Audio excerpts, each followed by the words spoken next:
Balloons first found work in parades during the 1927 Macy's Thanksgiving Day Parade.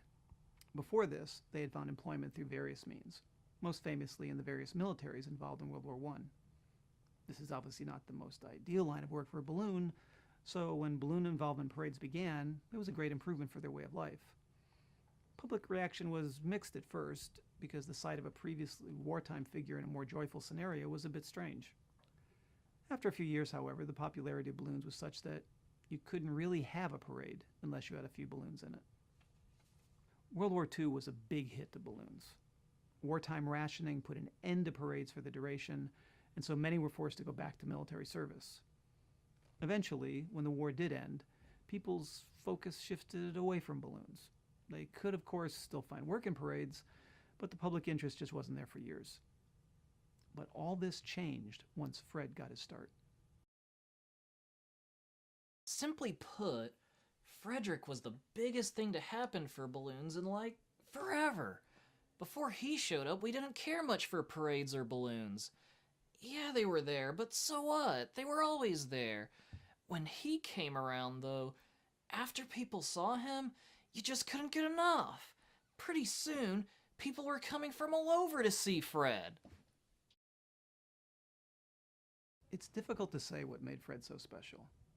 Seeing him float by on a parade route filled people with a feeling of happiness and joy. It wasn't long before there was a huge demand for Fred to participate in parades all over. It became seen as a great honor and privilege to have Fred come to your city and perform in a parade. He traveled all over the world performing, and in the process became a worldwide phenomenon and celebrity. All of this fame and time in the spotlight really set a new precedent for the popularity of balloons and their role in world affairs.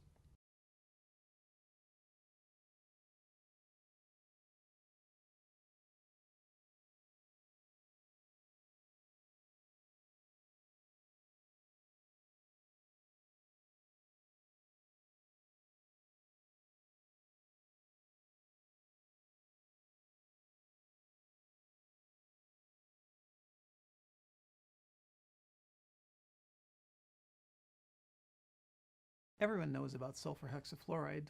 Breathe it in, it makes your voice lower. However, hexafluoride has a very different effect on parade balloons. The most common side effects tend to be disorientation, sluggishness, partial deflation, and poor buoyancy. After the third parade disaster, it was obvious to everyone that Fred just wasn't the same anymore. He wasn't himself. Perhaps we'll never know his motivations for doing what he did. It's difficult for most people to imagine the kind of pressures that come with that level of fame and importance. So many people relying on you and expecting you to perform constantly. Maybe he was looking for some form of escape, or it was supposed to be a one-time thing that turned into a real problem, who can say? It's commonly thought that he must have been battling some deep personal demons that no one ever saw. But no matter the cause, the result was inevitable. The day it happened had already been painful enough for fans. Fred was clearly intoxicated on hexafluoride and had been all over the parade route. When he came around for the final turn, he had fallen well below a safe height, and it was then that it happened. Fame attracts all sorts of terrible people, and one of them was in the crowd that day. The best way to describe it was panic. Chaos. After the shots rang out, everybody was running in every which direction. The pandemonium kept the emergency teams from getting to him. By the time they did, it was too late.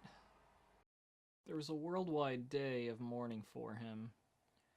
Cities held memorial services, and impromptu memorials popped up all over. There weren't any more parades that year. The effect Fred's life has had on our world is pervasive and undeniable. For years, balloons had modeled themselves after Fred, and his original example is still followed today. People can't help but smile when they see those great giant balloons come by. Children stare in awe and wonder, thinking of all the possibilities the world has for them.